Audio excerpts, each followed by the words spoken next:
Hey scholars, welcome to Chapter 2, the atmosphere of the AP Barron's book and our AP exam review session. So this week we're covering the atmosphere, first off we're going to take a closer look at the composition or the makeup of the atmosphere here on planet Earth. So it's primarily composed of 7 compounds, and we're going to go over each component today. Nitrogen, oxygen, water vapor, carbon dioxide, methane, nitrous oxide, and ozone. And so we're going to take a closer look at each of these today. The first one is nitrogen. It makes up 78%. We'll go by the highest percentage to the very lowest percentage. 78% of the atmosphere is made up of nitrogen. And it's a fundamental unit for all living organisms. Deposits on the Earth are through nitrogen fixation and bacteria that help out with that.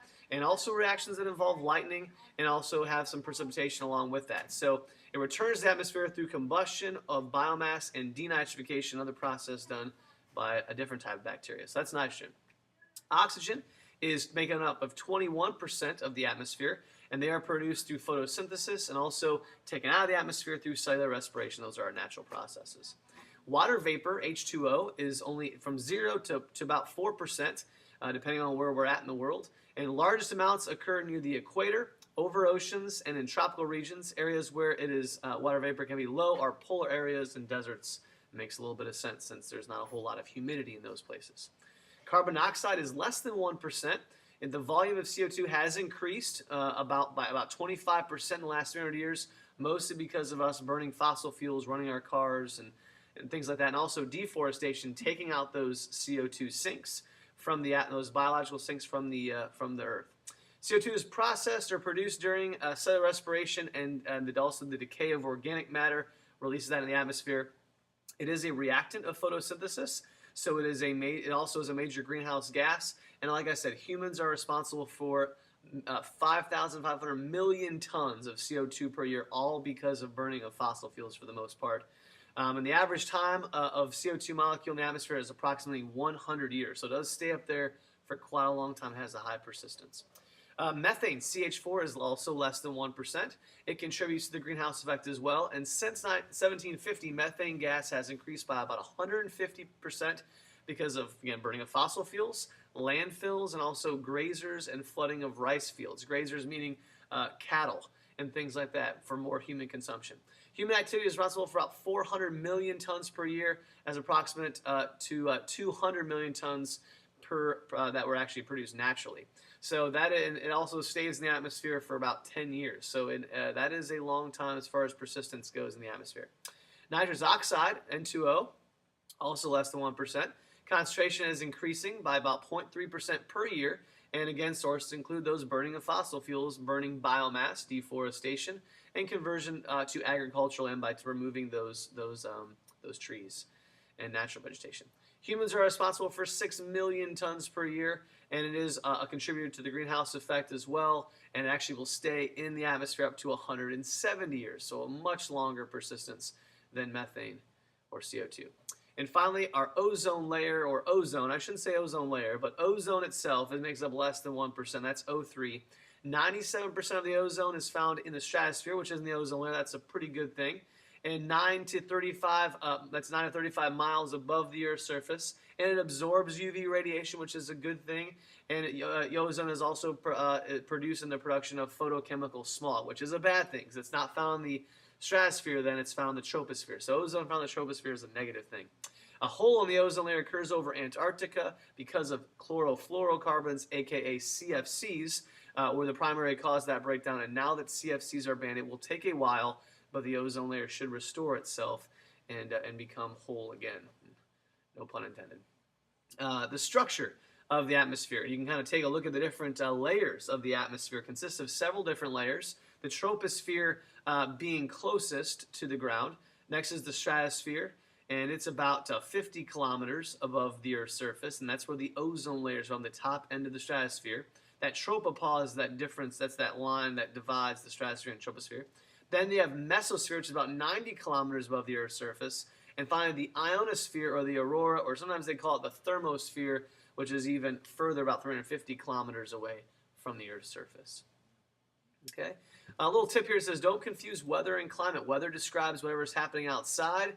And remember this quote: "Weather is what we expect," or sorry, climate is what we expect. Weather is what we get. So weather is the here and now, and climate is kind of the overall what we should see the long term. So it's kind of the big climate's the big picture. Weather is the here and now.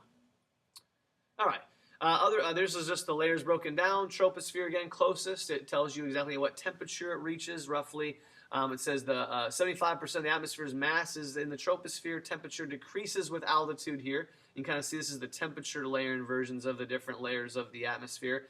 Temperature decreases as you get further away. That's because the Earth's surface holds the heat as you get further away from that surface in the sphere. It does get cooler, reaching negative 76 degrees Fahrenheit or negative 60 degrees Celsius near the top of the troposphere, near that tropopause. And weather really occurs in this layer. Stratosphere is next. The temperature actually increases, going the opposite direction with altitude, due to absorption of the ozone. Remember, the ozone layer is at the top of the stratosphere, so therefore that's why it's heating up as we get closer to that ozone layer. And ozone is produced by UV radiation and lightning containing the ozone layer itself. So that's the stratosphere. Next, we have the mesosphere. That temperature decreases with altitude because it's the coldest layer. Actually, ice clouds can occur here, and meteors actually burn up in this layer. And again, it's because you're moving further away from that warmer spot, which would be the ozone layer. And this thermosphere, actually, temperature increases with height due to gamma rays, X-rays, and UV radiation coming from the sun. There's not as much atmosphere there, and therefore that actually heats up, or at least gets hotter as you move further away from the Earth. So molecules are converted into ions, which results in the aurora borealis. That's also the northern hemisphere, and the aurora australis, which are the southern lights in the southern hemisphere. And the aurora borealis most often occurs from September to October, and from March to April. You can see those pretty lights in the sky off in that direction. So that's kind of the makeup of the atmosphere. So weather and climate together. Weather is what we get, and climate's what we expect, or vice versa. Climate's what we expect, weather's what we get. And weather is caused by the movement and transfer of heat energy, which influences the following physical properties: temperature, air pressure, humidity, precipitation, also available sunshine, and that's also determined by cloud cover, wind speed, and wind direction. And climate describes kind of the total of all weather occurring in a given period of time, usually years, in a given place. Energy can be transferred wherever there is a temperature difference between two objects, and energy can be transferred through radiation, conduction, or convection. And those are some physical science terms for you there. Radiation, and we'll go over these, is the flow of electromagnetic radiation. It's the method by which Earth receives solar energy. Conduction is energy that is transferred by the collisions that take place between actually heat-carrying molecules. And convection is the primary way energy is transferred from hotter to colder regions in the Earth's atmosphere, and is the primary determinant of weather patterns. Convection involves the movement of warmer and therefore more energetic molecules of air, and convection takes place both vertically and horizontally. When air near the ground becomes warmer and therefore less dense, the air above it and rises, pressure differences develop because of the temperature differences, and that results in a kind of a wind or horizontal convection, aka the convection cells that we talked about earlier in class. Regions near the equator receive much more solar energy, which we learned in a lab called Solar Insulation of the Earth lab, than regions near the poles, and are obviously consequently much warmer. These latitudes differ in surface temperatures, creating global scale flows of energy going from movement from the equator to further away towards the poles.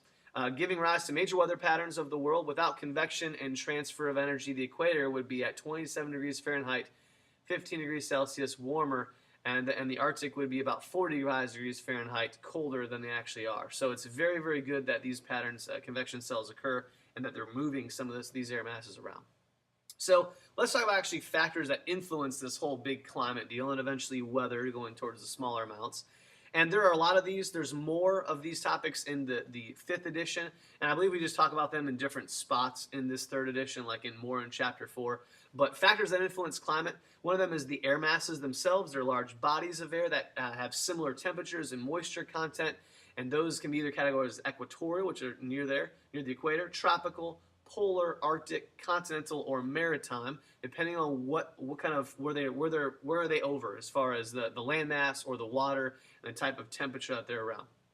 Air pressure is another one of those that is most of the time total mass of the atmosphere is 99% is within 20 miles. So between here and 20 miles up is where most of the total air mass of the atmosphere is, 99% of it. And the rest of it gets smaller particles. They're all further and further away from each other.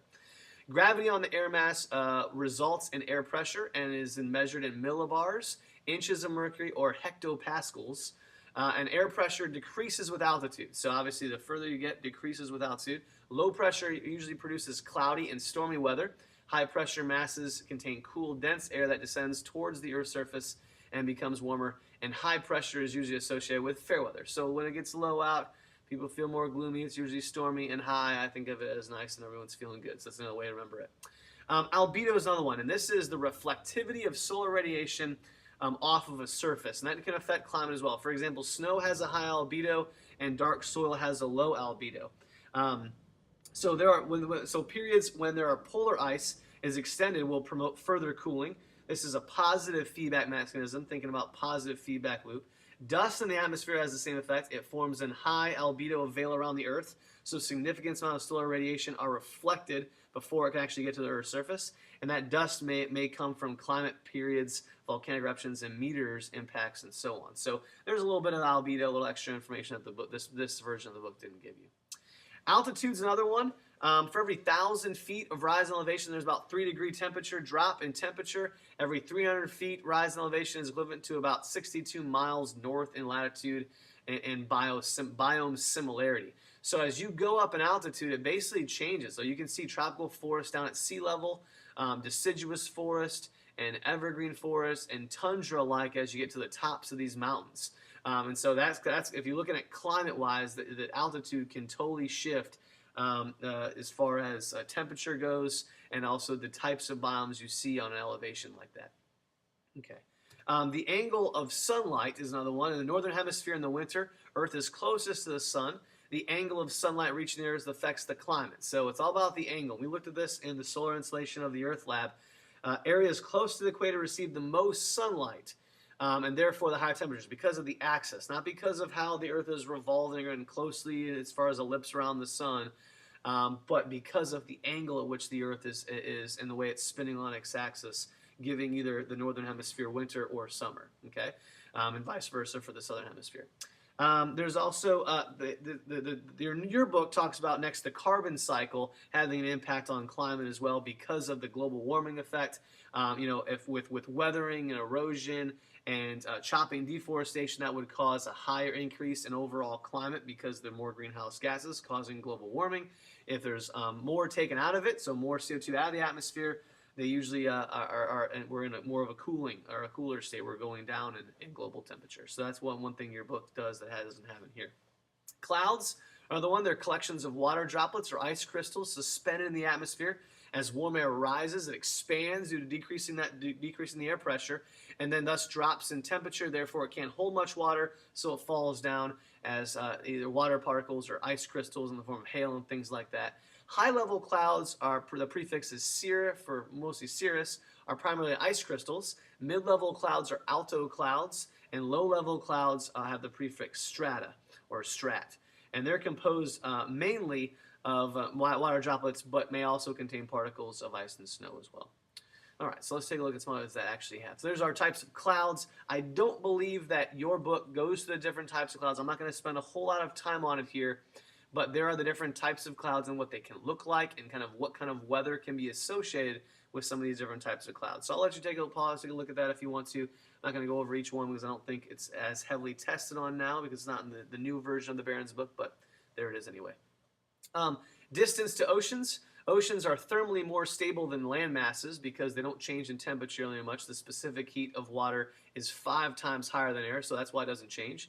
And then the fronts. When two different air masses actually meet, the boundary between forms a front, and those air masses can vary in temperature, dew point, wind direction, and a warm front is a boundary between an advancing warm air mass and the cooler one that it replaces. And since warm air is less dense, it rises, cools, moisture contains as a release of rain. So if you see a warm front meeting a cold front, it's stronger. probably going to get some rain. A cold front is the leading edge of an advancement of a cold air mass, and the cold fronts are associated with thunderhead clouds, high surface winds, and thunderstorms. So even if you have a warm mass meeting a cool one, it might have a little bit of light rain, but with a cold front coming in, usually you kind of feel it too. The temperature kind of drops right before a storm, and you kind of feel it get really, really cold. A little bit, not really, really cold, but colder anyway, enough to notice it. And then you have these big thunderstorms coming through. After it passes, though, usually you have clear skies because all the rain's gone and all the clouds are gone. Heat is convection. Climate is influenced by how heat is exchanged between either air over oceans or air over land. And land changes. Climate is influenced by urbanization, deforestation. I mentioned this with the city of Las Vegas. It's because it has all that concrete, you would expect the desert to be cooler at night. But because of that, it actually holds in all that heat that's been pounding down on the concrete, holds it and then releases it at night. So actually, there are very hot nights in Las Vegas, which is just an example of a microclimate or a city climate there. And that's just changes in land can cause different temperature conditions. And the same thing with deforestation. You remove trees, usually it warms up. Latitude, the higher the latitude is the less solar radiation, and this affects climate because obviously you feel cooler in those areas. All right, location. I think yours about landmass distribution. All right, so here's some more. Location. Location. Climate is influenced by location of high and low air pressure zones where land masses are distributed. So just depending on where you're at on the globe. Moisture content or humidity, the moisture content of air, is primarily determined by plant growth and distribution of major types of biomes, deserts versus tropical, etc. So moisture is a big key part there. Atmospheric water vapor supplies moisture for clouds and rainfall, and it plays a role in energy exchanges within the atmosphere. Water vapor is also a greenhouse gas and can trap in heat, leaving the Earth's surface, and the dew point is the temperature at which condensation will actually take place. Now, mountain ranges, another topic, and they go a little bit more in depth with it in your textbook or in your book for the Barron's book. And the presence of or absence of mountain ranges affects climate. Mountains influence whether one side of the mountain will receive rain or not, which is called the rain shadow effect. Again, we've heard of this before. The side facing the ocean is the windward side, and that receives the most rain because their air mass drives up, cools it, has to condense down on that windward side. The side of the mountain opposite of the ocean is the leeward side. It receives less rain because there's no more rain because it all dropped out on the windward side of the mountain. This is also called orographic lifting. Occurs when an air mass is forced up from low elevation to high elevation. That's what the rain shadow effect called orographic lifting. As it moves over rising terrain. As the air mass gains altitude, expands, cools, which then can raise the relative humidity, create clouds, and recognition precipitate out near the tops of the mountains. So there's a little bit extra information on that one. I think it also goes into a little bit on plate tectonics and volcanoes in your book. Now this is kind of a past issue. I think it was in chapter 4. That's okay. Plate tectonics affects atmospheric carbon dioxide, which factors into climate changes through the greenhouse effect. So if volcanoes produce carbon dioxide, that increases warming. If global volcanism slows, as would be the case when the supercontinents stabilize, less atmospheric carbon will be released in the atmosphere, which will global cooling. So we've heard of the cycles, the Earth going through cycles of cooling and warming, and some of it we think is directly linked to plate tectonics and volcanoes. All right. Pollution. Greenhouse gases from pollution of volcanoes obviously affect the climate. That's the brief stint in there about volcanoes for the old edition, but they go into a little bit more in depth on the newer edition of the book. Rotation. Daily temperature cycles are permanently influenced on the Earth's rotation on its axis. At night, obviously, the Earth is faced away from, or at least our part of the Earth is faced away from the sun. Heat escapes from the surface. Daily minimum temperatures occur just before sunrise, and so that obviously it influences temperatures during day and night. Wind patterns. Wind patterns is another one. Wind patterns are influenced by temperature and pressure differences or different gradients. And the sun's heat atmosphere is very uneven. The air closest to the surface is warmer and rises. Air at high elevations cools and sinks. This rising and falling sets up those convection processes, and doubt is the primary cause of wind, with no doubt there. Global air circulation is caused and affected by uneven heating of the Earth's surface, seasons, the Coriolis effect, the amount of solar radiation reaching the Earth's surface over a period of time, and convection cells created by areas of warm ocean water, which in turn are caused by differences in water density, winds, and also the Earth's rotation. So during relatively calm sunny days, the land warms up faster than the sea. This causes the air above it to become less dense over there, which results in a sea breeze. And land breezes occur during relatively calm, clear nights when land cools down faster than the sea, results in land becoming denser over the air and sea. As a result, air moves from the land towards the coast, and that becomes a land breeze. Other ones that we talk about here are anabatic winds tend to develop in hilly or mountainous areas during the day, especially if weather is relatively calm, with at least a little bit of sunshine there. In situations like this, the air around the hilltops becomes warmer than the air at the same altitude over the adjacent valleys, and this can cause a little bit of a breeze. Katabatic winds occur otherwise clear, still nights when the air that is in contact with the ground loses heat rapidly and radiation back to space. This results in an air near the ground over the hill and mountain summits becomes colder, and that air that has the same altitude over valleys, and that can cause some breezes as well. So anabatic and katabatic, a couple types of ones. Not sure you're going to need to know that for the AP exam, but there it is. Human activity. Climate can also be affected by many different types of human activity: urbanization, deforestation, heat island effects, which is like the microclimates of Las Vegas, releasing of pollutants, including greenhouse gases, burning of fossil fuels, production of acid rain. I mean, the list goes on as far as human activity goes. All right. Let's see. Your book talked about precession as well, which is the wobble of the Earth on its axis. Changes the amount of energy received by the sun as it rotates, just like a top. As it will slow a little bit, as it comes further away, less gravitational pull from the sun on its revolution around the sun, and it can cause a little bit of what we call precession. This has a little bit of an effect on the climate. I think that's in the 4th chapter of when I covered this, but it's in the 2nd chapter of the 5th edition. Let's see.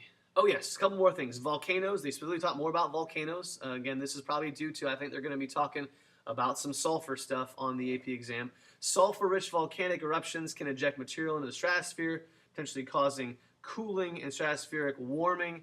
The volcanic aerosols exist in the atmosphere for an average of 1 to 3 years, may result in, again, tropospheric, ones close to the Earth, cooling. So volcanoes can cool for a short time period, but eventually can be a part of heating. Volcanic aerosols injected in the stratosphere can also provide surface for ozone-destroying reactants. Over the course of millions of years, large volumes of volcanic ash deposited in the oceans can increase the iron content in seawater.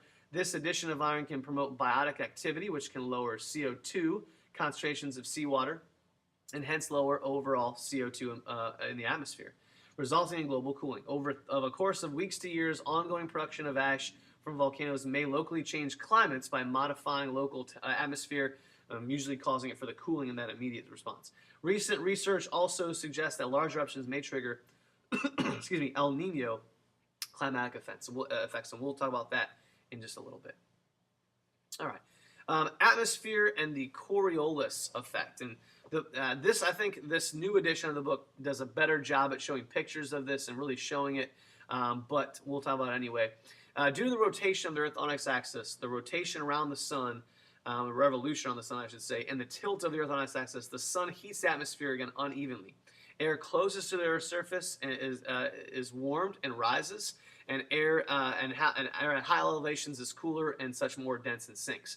This sets up convection processes, and again, the primary cause, we talked about this many times already.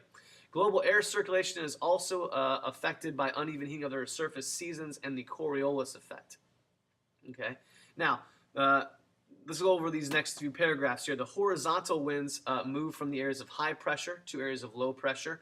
Wind speed is determined by the pressure differences between the air masses. So the greater the pressure difference, the greater the wind speed. So if you ever look at those millibars on a map and you see a greater difference in those millibars, you're going to see a greater wind speed. The wind direction is based upon from where wind is coming.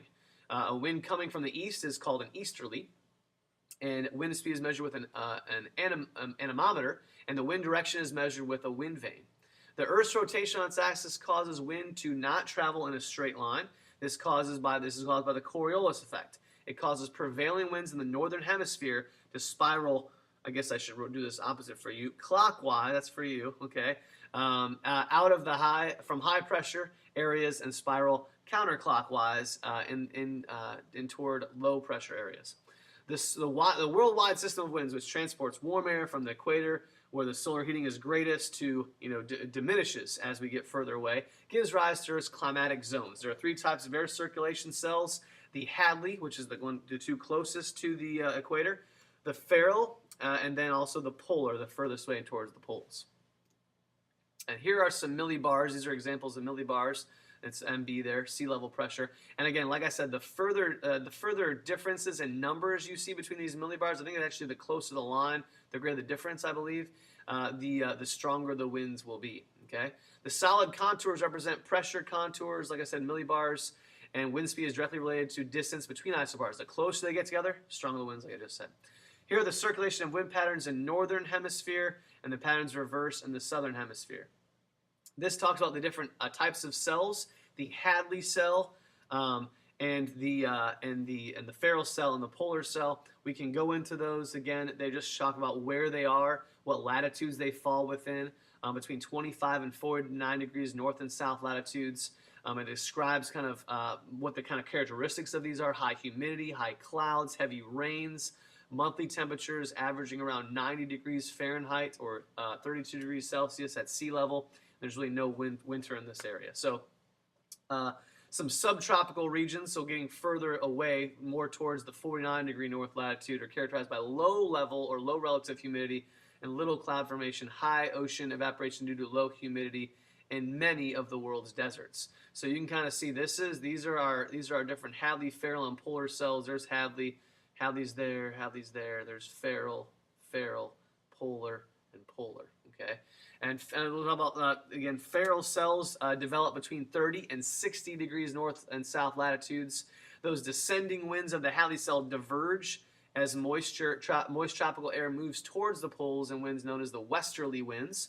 And your book in this edition gives a much better description and actually shows and characterizes not only the Coriolis effect and the convection cells on land, but also the Hadley cell. It shows a great image of the Hadley cell and how that kind of turns and the weather that really accumulates from that. So take a closer look at that. Your book also, even before this section, talked about something that I passed over very, very briefly in chapter 4 of our video lectures, and that's talking about all the different eras of climate. And so I skipped over this, not in this slide, but it's in chapter 4 of our video lectures, but it's in chapter 2 of the new edition of the book. So going back to Ferrel cells, again, this is where a majority, this is where we live as far as here in North Carolina. The United States, due to high or oceanic high pressures that brings cool, dry air down from the north. We have western United States usually has a drier summer, and the eastern United States usually because of this reason. So the climate of this area is governed by both tropical and polar air masses. So that's kind of where we're seeing the battle between cold and warm coming from. So we've got tropical coming from the south, cold coming down from the poles, and again, defined seasons are the rule with strong annual cycles of temperature and precipitation within those Ferrel cells. Polar cells are mostly originated as icy, cold, dry, dense air that descends from the troposphere to the ground. This air meets with warm, somewhat tropical air from the mid-latitudes, again, not nearly as warm as before, and the air then returns to the poles, cooling and then sinking. And sinking air suppresses precipitation, thus polar regions are mostly like deserts as far as moisture content is concerned. Okay. General climates in the poles are characterized by low temperatures, severe winters, very small amounts, minute amounts of precipitation, and most of which just falls in the summertime. The annual fluctuation of temperature is greater than change in temperature occurring in a 24-hour cycle. And the area where summers are short and temperatures are generally low throughout the year, temperatures rather than precipitation is the critical factor in plant distribution and soil development. So two major biomes here, tundra, taiga, are two biomes that really impact the polar cell. Okay, all right. Hurricanes and tornadoes, and your textbook goes further into hurricanes, tornadoes, and even adds monsoons in there. I don't have any images of the monsoon seasons that the new edition of the textbook has, but they have some really, really good ones.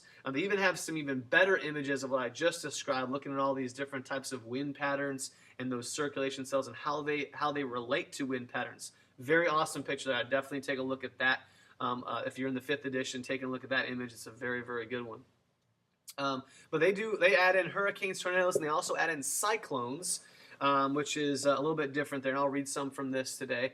And then they actually go on to talk again, like I said, talking about Hurricane Katrina, and I'll mention a little bit more about that. And they also look at monsoons, and I'll go over a little bit on that today too. So let's look at hurricanes, tornadoes, and also cyclones. And you can kind of see this is the average. They give you a nice image of the average number of tornadoes per year and where those are mostly found in the U.S. But hurricanes are the most severe weather phenomenon on the planet. We know this very well than anyone here in North Carolina. Hurricane Katrina hit the New Orleans, Louisiana. It hit New Orleans and Louisiana in 2005. Was responsible for $75 billion in damages and approximately 1,830 deaths. Hurricanes began over warm and moist, moist areas. Where the trade winds converge. The subtropical high pressure zones create varying daytime temperatures with low humidity that allows for large amounts of evaporation, and the Coriolis initiates that cyclonic flow. Just the sheer, if you look at a convection cell, and that Coriolis Coriolis effect that helps with the convection cells looks very similar to cyclonic flow. The stages of a hurricane development include the presence of separate thunderstorms that have developed over tropical oceans. The cyclonic circulation begins to cause those thunderstorms to move in a more circular motion, and this cyclonic circulation allows them to pick up moisture and also latent heat from the oceans. In the center of the hurricane is the eye, in the area of descending air and low pressure. The energy of hurricane dissipates as it travels over land and moves over cooler bodies of water. Rainfall can be as much as 24 inches in a hurricane in a 24-hour period. A storm surge usually results from increased height of oceans near the eye of the hurricane and can cause extensive flooding in areas if it hits that landmass on the coast. Tornadoes. Tornadoes are swirling masses of air with wind speeds close to 300 miles per hour, so a little bit stronger as far as wind speed goes. Like hurricanes, though, the center of the tornado is an area of low pressure. In the U.S., the tornadoes are frequent in April through July, and it occurs in the center of the U.S., known as Tornado Alley. Obviously, you can see right there in the middle of the United States in Texas, Oklahoma, Kansas, places like that. Due to advances in weather forecasting, modeling, and warning systems, the death rate due to tornadoes has decreased significantly, and we've started building buildings or constructing buildings much better as well. One of the case studies that the book talks about is Hurricane Katrina in 2005. It's not in this edition because this edition of the book was written previously. Hurricane Katrina hit 2005, was one of the deadliest and most destructive hurricanes in the history of the United States. Nearly 2,000 people died in the actual hurricane and in the subsequent flooding that occurred in Louisiana there. The total property damage, $81 billion. Katrina caused severe destruction along the Gulf Coast from Florida to Texas. Most of it due to the storm surge, why I would mention it today. The Gulf Coast from Central Florida to Texas, much of it due to storm surge. The largest number of deaths occurred in New Orleans, Louisiana, which flooded as the levee systems failed, and 80% of the city was actually surrounding areas became flooded and submerged with water. The worst property damage occurred in the coastal areas, such as the Mississippi beachfront towns, and the storm surge waters reached 6 to 12 miles inland. So very, very damaging one. I'm sure the book will add the new one that happened up in the Northeast this past winter, or past end, I guess, right before winter started. Will probably be in the next edition of the book, I'm sure. So that's just one thing that this edition of the book, edition number 5, has over number 3. Monsoons is another one that talks about monsoons. I'll read a little bit from monsoons. It says, are strong, often violent winds that can change direction with season. Monsoon winds blow from cold to warm regions, and because that cold air takes up more space than warm air, monsoons blow from the land towards the sea in the winter, and from the sea towards the land in the summer. India's climate is dominated by monsoons. So India it's all based on monsoons. During the Indian winter, which is hot and dry, the monsoon winds blow from the northeast and carry little moisture. The temperature is high because the Himalayas form a barrier that prevents that cold air massing from passing onto the subcontinent.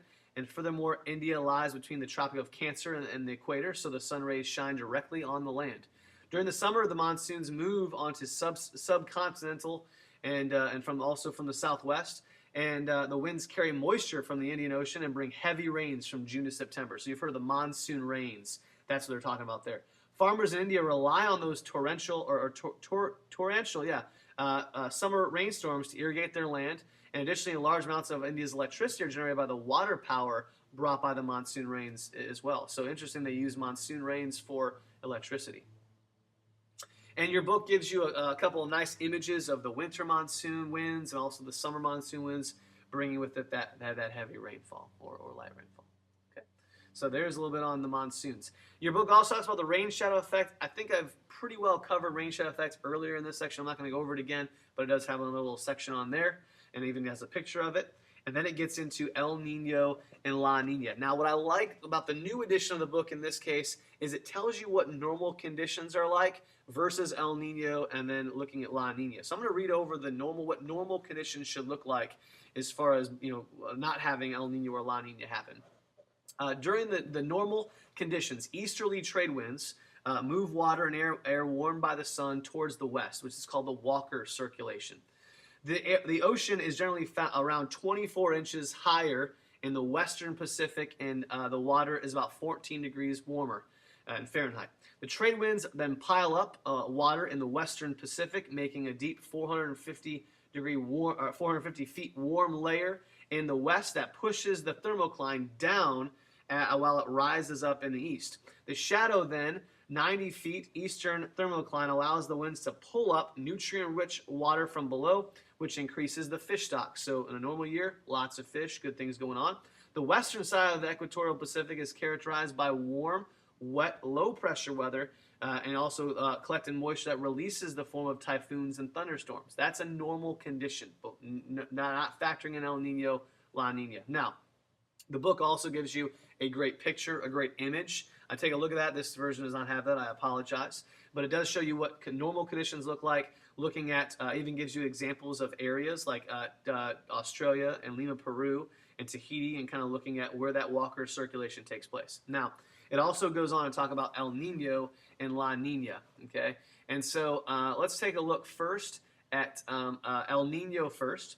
And El Nino, when the air pressure and the air patterns in the South Pacific reverse direction, which means the air pressure in Australia is higher than in Tahiti, the trade winds decrease the strength and can reverse the direction. This results that the result is that normal flow of water away from South America decreases, and ocean water piles up off of South America. This pushes the thermocline deeper and decreases the upwelling of nutrients, which lacks in fish stocks. This actually can result in extensive fish kills off the South American coast. With a deeper thermocline and decreased westward transport of water, the sea surface temperature increases in the eastern Pacific. This warms up. This is the warm phase of El Nino in the southern oscillation, or ENSO, called El Nino. And the net result is a shift from the prevailing rain pattern from the normal western Pacific to the central Pacific. Rainfall is more common in the central Pacific, while the western Pacific becomes relatively dry. So it shifts basically where that Walker system goes and where those trade winds actually go. And also, really the biggest thing is it has a very, very weak upwelling. So you're not getting as much nutrients. Your fish don't have enough food to eat, so their fish populations drop significantly. That's bad for money, who people are trying to survive in areas like Lima, Peru. So that's not a good thing. Okay, that's not a good thing as far as El Nino. It's just a change, and people aren't used to change. And different areas who have banked on that industry coming through will not have that. Now, La Nina is a little bit different. There are occasions when the trade winds that blow west across the tropical Pacific are stronger than normal. Okay, this leads to increased upwelling off of the South American and hence cooler than normal sea surface temperatures. The prevailing rain patterns also shift farther west than normal. The winds pile up warm water in the western Pacific, and this is what we call the cool phase of ENSO, or the Southern Oscillation, and this is called La Nina. La Nina is characterized by unusual cold ocean temperatures in the eastern equatorial Pacific, and it tends to bring nearly the opposite effect of El Nino to the U.S., with wetter than normal conditions across the Pacific Northwest, out across the country than us, and both drier and warmer conditions in those southern states. Winter temperatures are warmer than normal in the southeastern United States and cooler than normal in the Northwest. And the increased temperatures in the southeast during La Nina years correlate with the substantial increase in hurricanes that occur during the same time period. So La Nina is also responsible for heavier than normal monsoon rains in India and Southeast Asia. So La Nina, obviously there's going to be fish that are going to be thriving there. It's fine with that. But as far as it goes, it's going to cause for I guess crazier weather conditions in some of these areas in the United States as well. So that's a little bit on La Nina and El Nino. And the recent edition of the book does a much better job as far as pictures go. This shows a little bit of where the climatological effects of El Nino lie, like where are the droughts, where's the increased storms, and where's the precipitation at.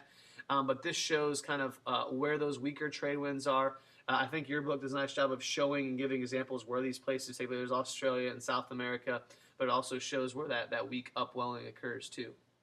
So that brings us kind of to the end of Chapter 2. I strongly recommend, again, reviewing over the checklist over all these different topics we talked about with weathering, climate in Chapter 2, and go ahead and give a shot for those 1 through 20 questions of the multiple choice. Maybe even try the essay, which this time it looks like it is on describing the different types of the different types of convection cells, and then what comes with those. So that I definitely recommend trying those. If you have any questions, feel free to use the drop menu or the side menu to post those there, and I'd be happy to answer them for you.